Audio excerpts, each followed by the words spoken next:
São 9h29 no Jornal da Bandeirantes. Gente, vamos falar sobre economia, hein? A Thaís começou falando sobre a revisão do PIB por economistas, depois do dado positivo do IBGE, ânimo do ministro Paulo Guedes, que também se manifestou ontem depois da divulgação desse dado. Vamos ouvir o ministro da Economia para introduzir o assunto aqui no Jornal da Bandeirantes, gente, com o nosso convidado. O avanço da vacinação, o avanço dos protocolos e o próprio aprendizado de como se proteger durante a pandemia estão protegendo um pouco mais a economia, é possível que nós estejamos crescendo realmente a taxas bem maiores. O economista Gessner Oliveira está conosco aqui no Jornal Gente para tratar desse assunto e também falar depois da crise hídrica. O Gessner, que foi presidente da Sabesp, conhece muito desse assunto também. Gessner, vamos começar falando de PIB, né? Animou mesmo aí os economistas esse dado do IBGE? Foi uma surpresa? O que a gente pode projetar daqui para frente? Esse reajuste que foi feito da previsão do PIB para o fim do ano é otimista, é realista ou tem alguma coisa por trás disso, hein, Gessner? Olha, eu acho que é realista. Muito bom dia, Pedro. Muito bom dia, Thaís, Eduardo. Prazer enorme conversar com vocês. Eu acho que houve uma relativa surpresa. Havia uma percepção de que vários indicadores apontavam para um crescimento maior da economia. Se a gente pega transporte de carga, a produção de papel e papelão, para embalagem, etc., etc., isso já estava apontando para um aquecimento maior da economia. Agora, a gente precisa tomar cuidado para evitar um excesso de otimismo, né? Há pontos de atenção.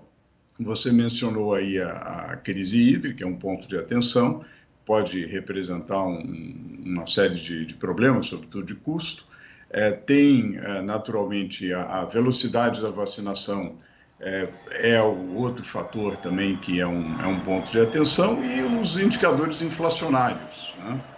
Que podem exigir um maior cuidado e, eventualmente, uma ação mais forte do Comitê de Política Monetária, que podem representar aí digamos, um amortecedor desse movimento de retomada. Mas, sem dúvida nenhuma, é muito positivo que a economia tenha voltado ao patamar pré-pandemia.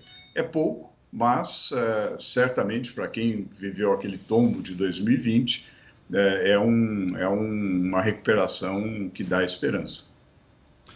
Gessner, bom dia. A crise hídrica, que impacto tem não só na possibilidade de crescimento, como também se reflete ou não já nesse dado estatístico que os bancos estão revisando agora, trazendo o crescimento, né, a projeção de crescimento para 5,5%.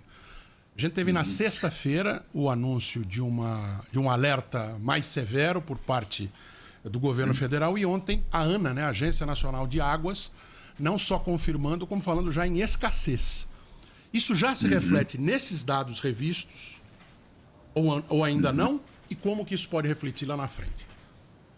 Olha, Eduardo, eu acho que as revisões para o crescimento ainda não captam esse impacto na sua plenitude. Eu acho que, obviamente, há algumas semanas a gente já vem falando, discutindo sobre o nível dos reservatórios, né? Mas ainda, digamos, o mercado estava muito voltado para os indicadores de produção, constatou que há um crescimento maior, fez revisões, etc., mas, digamos, todos os impactos da crise hídrica não estão ainda devidamente considerados nos números. Quando a gente fala em crise hídrica, né, quando a gente fala em água, tem um impacto por toda parte, não é, Eduardo, Thaís, Pedro? Você tem impacto na inflação, porque bate na nossa conta de luz. A partir agora de junho, a gente está na bandeira vermelha nível 2, que é mais cara. Tem impacto potencial. Vocês viram a discussão, né, da ministra de Agricultura e vários especialistas sobre havendo preocupação em relação à irrigação para a agricultura, água para a indústria e, obviamente, para o consumo humano. A gente vê a situação de Curitiba, né, com racionamento. A Sanepar, você abre o site da Sanepar, por exemplo, que é a empresa de água do Paraná, uma das empresas de água do Paraná, Você vê lá imediatamente os dados pedindo à população para economizar água, etc. Então, tem consumo humano, indústria, agricultura, o transporte por hidrovias, tudo é afetado com a escassez de chuvas, né? Então, eu acho que esse impacto precisa ser melhor dimensionado, está sendo levado em consideração. Então, a gente está numa situação muito peculiar, porque nós tivemos um tremendo choque o ano passado, a economia desabou aí 4,1%, estamos em uma recuperação e devemos crescer aí um pouco mais de 5%, mas com vários problemas de oferta e com a falta de um insumo que é absolutamente fundamental, falta que eu digo assim, escassez, né, de um insumo que é absolutamente fundamental, que é a água, que é, ao mesmo tempo, energia, né? A água ali, a nossa energia fica ali armazenada nos reservatórios, dado a como o nosso sistema elétrico funciona. Então, eu acho que eu acho que ainda haverá muita revisão de números. A gente precisa de um monitoramento constante aí para ver realmente como que a economia vai crescer. Estamos crescendo, mas com vários problemas de oferta. Gésner, bom dia. Tava com saudade de você aqui no Jornal Gente, hein? Também.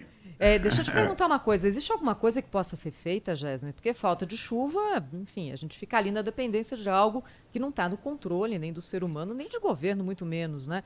Mas uma vez colocada essa situação, tem algo que ainda possa ser feito para evitar o agravamento e as consequências da crise hídrica na economia? Olha, com certeza, Thaís. Tirando oração para São Pedro, você tem razão, é um fator externo. Aqui, eu acho que o nosso sistema é muito dependente do regime de chuvas, né? A gente tem vantagens e desvantagens. A grande vantagem da nossa matriz elétrica é que ela é limpa, né? A grande parte da energia elétrica que nós geramos não tem grande emissão de gases de efeito estufa, portanto, nós temos uma grande vantagem em relação à maior parte dos países do mundo nesse aspecto. Há uma desvantagem quando você é muito dependente da hidroeletricidade, que você, obviamente, depende de regime de chuvas. Quando chove pouco e você tem restrições para ter grandes reservatórios, que também armazenar tanta água afeta também, e tem restrições ambientais, etc. Então, você fica dependente. E nós vivemos, como todos sabemos, uma época em que os modelos climáticos estão mudando, né? A verdade é que o que tem acontecido, a frequência de estiagens, a frequência de fenômenos naturais absolutamente novos e intensos, tanto no Brasil como no resto do mundo, obviamente mostra que é preciso atacar o problema do aquecimento global e é preciso, ao mesmo tempo, adaptar. A gente precisa tomar outras medidas. No caso do Brasil, é muito importante diversificar a nossa matriz elétrica. E não vai ser com energia suja, né, baseada em combustível fóssil. Nós temos que diversificar com energia limpa. E nós já temos uma grande vantagem comparativa, Thaís, que é a energia eólica, que é a energia solar. Há desenvolvimentos e há grandes especialistas muito entusiasmados com o hidrogênio verde, enfim, há uma série de alternativas e nós temos vantagem comparativa para fazer essa diversificação. É claro que agora o problema é o seguinte, o que fazer agora? Desde 2001, quando nós tivemos racionamento, depois de 2014, 2015, e agora ficou claro que é preciso planejamento e coordenação. Inclusive nessa crise, nas ações de curto prazo, é preciso muita coordenação, porque, como eu falei antes, há usos múltiplos da água, afeta a hidrovia, afeta a agricultura, afeta a indústria, consumo humano, etc. Então, é preciso muita coordenação por parte do governo e uma ação rápida. As ações que têm sido tomadas no sentido de acionar as térmicas e rapidamente, etc., são positivas. E o custo precisa realmente dar um sinal. Infelizmente, é preciso dar um sinal de que a água e a energia estão escassas. Então, ela vai precisar aumentar o custo. Eu acho que eu reforçaria coordenação, planejamento e essa hibridização da matriz elétrica, Thaís.